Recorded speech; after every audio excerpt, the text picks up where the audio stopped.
taram-pazavana le tara-trinitsikinao, le manome fanantenana mampisy dikany ny fiainanao. Hoy ianao izao ilay maditra, le maditra kelinao, na mankarary sao minitra sady mbola anao tiavinao.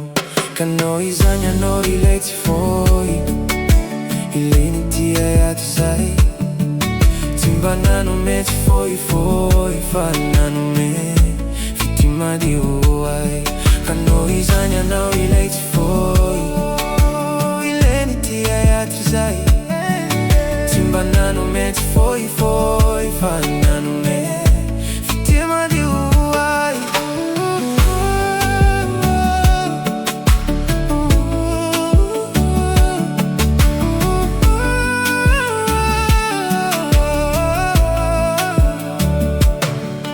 Napitraka asendra taraina nampanantena ay. Hoy mitsangana ry sombinaina ka mijoro usay aoky zay nitomany rireareany fony fa naivady kami konitany ndizy tsy andao intsony ka misautre mankadiry ny fitiavanao ka misautre tsy hoadino raha ny vitanao ka omeko isaorana mitafotafo ka omeko fity mandoro toy niavo. Kanao izany anao ilay tsy foy, ilay nitia ato zay, tsy mba nanome tsy foifoy fa nanome fity madio ay.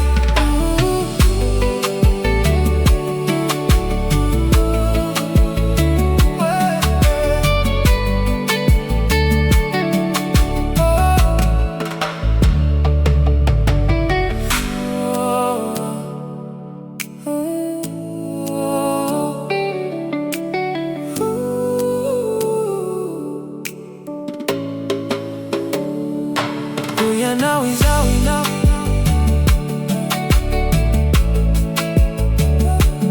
hoy ianao izao inao.